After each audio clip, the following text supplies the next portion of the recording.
మన వెంకట్ చెప్పిన కథ సినిమా స్టోరీలో ఉంది. అదే నేనైతే డైరెక్టర్ స్టోరీ ఓపెన్ చేస్తా.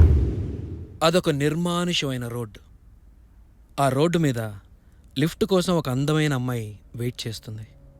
హీరో అదే రోడ్లో కారులో వస్తున్నాడు. లిఫ్ట్ కోసం ఆ అమ్మాయి కారు ఆపితే తనకేదో గిఫ్ట్ దొరికినంతగా ఫీల్ అయ్యి ఆ అమ్మాయికి లిఫ్ట్ ఇచ్చాడు. కొంత దూరం జర్నీ చేశాక తెలిసింది కారు ఎక్కింది అమ్మాయి కాదు, ఆత్మ అని. రివీల్ చేస్తే ఇంటర్వెల్.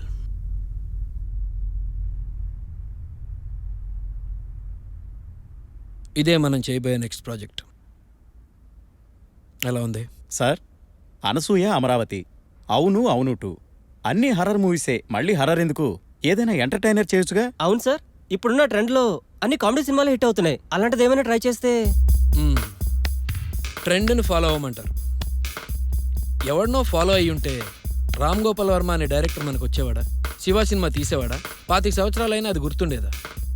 శంకరాభరణం సిల్వర్ జూబ్లీ ఆడింది, దాన్ని ఎవడు ఫాలో అయ్యాడు? మనకి నచ్చింది, మనకి తెలిసింది నిజాయితీగా తీయాలి. That's all. సరేనండి, హర్రర్ సినిమానే చేద్దాం. ఇంతకీ ఆ అమ్మాయి ఆత్మగా ఎలా మారింది? తెలీదు. అది ఆలోచించడానికే రేపు ఫామ్ హౌస్కి వెళ్తున్నాను. ఇంతకీ టైటిల్ ఏమనుకుంటున్నారు సార్? అవునా కాదా? బాగుంది సార్. కథ ఫినిష్ అయిపోగానే కలుద్దాం. Okay, thank you.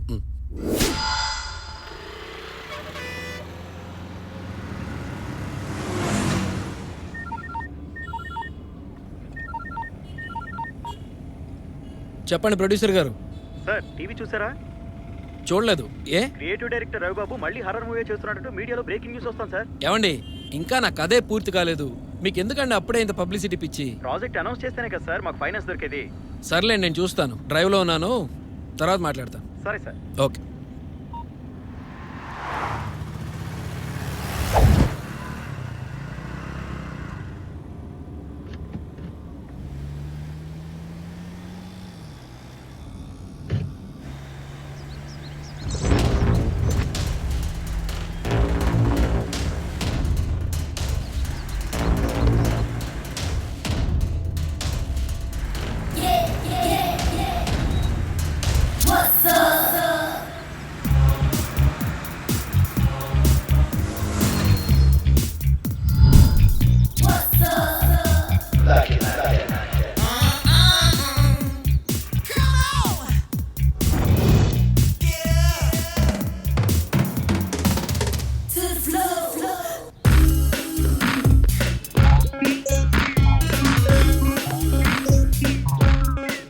Excuse me, నా కార్ చెడిపోయింది, ఆటోలు కూడా దొరకటం లేదు.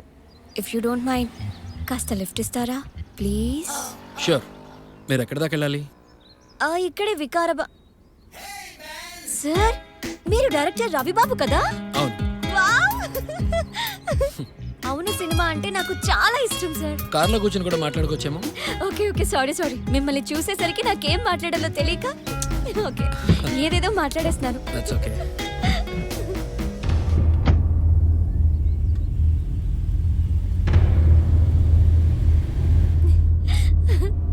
ఓ మై గాడ్, ఇంత పెద్ద డైరెక్టర్ తో కలిసి కార్ జర్నీయా?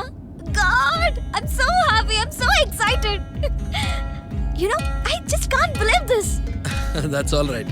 నేను మీలాంటి వాడినిగా. అలా అంటారేంటి సార్? ఎంత పెద్ద డైరెక్టర్ మీరు. మీరు రిలీజ్ చేసే ప్రతి film first day first show నేను చూసేస్తాను. నువ్వు అబద్ధం చెప్తున్నావు. నా సినిమాలకి లేడీస్ ఫాలోయింగ్ ఉండదు. ఎందుకు అలా అనుకుంటున్నారు? ఈ సెంటిమెంట్లు, ఏడుపులు, ఇలాంటి గ్లిజరిన్ సీన్స్ అవి నేను తీను. సెంటిమెంట్ మీద సీరియల్స్ పేటెంట్ రైట్స్ తీసుకున్నాయి సార్. అమ్మమ్మలు అటువైపు వెళ్ళిపోయారు. కానీ మాలాంటి యంగ్ జనరేషన్ మాత్రం మీతోనే ఉన్నారు. ఒక అమ్మాయిగా చెప్తున్నాను, నమ్మండి సార్. Thank you. నీ పేరు? Maya. Oh, Maya. Nice name. Thank you so much. Ravi గారు, మిమ్మల్ని ఒకటి అడగొచ్చా? Sure, go on. మీ నెక్స్ట్ ప్రాజెక్ట్ ఏంటి సార్? మళ్ళీ ఇంకో హారర్ ఫిల్మ్ చేస్తున్నాను. హారర్ ఫిల్మా? యప్. హారర్ ఫిల్మ్స్ అంటే నాకు చచ్చేంత ఇష్టం. అవునా? నీకు భయం లేదా? భయమా? అదేంటో కూడా నాకు తెలీదు. అవును, ఇంతకీ మీరు భయపడతారా? నాకు చీకటన్న ఆత్మలన్న భయం. మీకు భయమా? మరి దయ్యాలపై సినిమాలు తీస్తున్నారు. భయాన్ని బిజినెస్ చేసుకుంటున్నాను. అంటే భయాన్ని బాగానే వాడేసుకుంటున్నారనమాట. ఇఫ్ యూ డోంట్ మైండ్, మీ నెక్స్ట్ సినిమా కథ ఏంటో నేను తెలుసుకోవచ్చా? ఆ, అంటే ఎంత భయంగా ఉంటుందో తెలుసుకుందామని. మీకు ఇష్టమైతేనే చెప్పండి. ఓకే. మ్మ్. ఓపెన్ చేస్తే మ్హూ. హీరో ఒక హైవే మీద డ్రైవ్ చేసుకుంటూ వెళ్తున్నాడు. మ్మ్. దారిలో ఒక అందమైన అమ్మాయి లిఫ్ట్ అడుగుతుంది. అందమైన అమ్మాయి కాబట్టి ఆబ్వియస్లీ ఎవరైనా లిఫ్ట్ ఇస్తారు. జర్నీ మధ్యలో తెలిసింది ఆ కార్ ఎక్కిన అమ్మాయి కాదు, ఆత్మ అని. హే, నేను చెప్పింది కదా, అంతలా షాక్ అయ్యేవేంటి? అచ్చం నా కథలా ఉంటేను.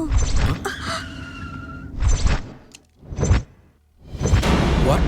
అవును సార్, నా కథ నాకే చెప్పినట్లుంది. 20 days బ్యాక్ ఇదే ప్లేస్లో యాక్సిడెంట్ అయి చనిపోయాను. రిలాక్స్ సార్, నేను జస్ట్ జోక్ చేశాను అంతే. మీరు భయం అన్నారు కదా, నిజమో కాదో తెలుసుకుందామని. రిలాక్స్.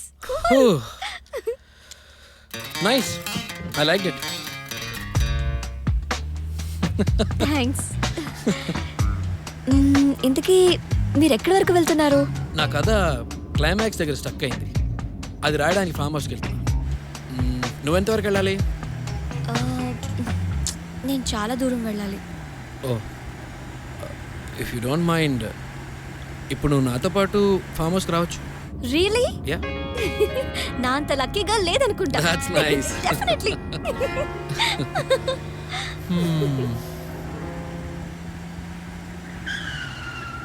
ఒక్కదాని అక్కడ ఎందుకు? ఇక్కడ వచ్చి కూర్చోరా. మందేసే మగాళ్ళని నేను నమ్మను. నువ్వేం మాట్లాడుతున్నావు? నీ గొంతేంటి అలా ఉంది? కారులోనే చెప్పాను కదా, దారిలో యాక్సిడెంట్ అయి 20 రోజుల క్రితమే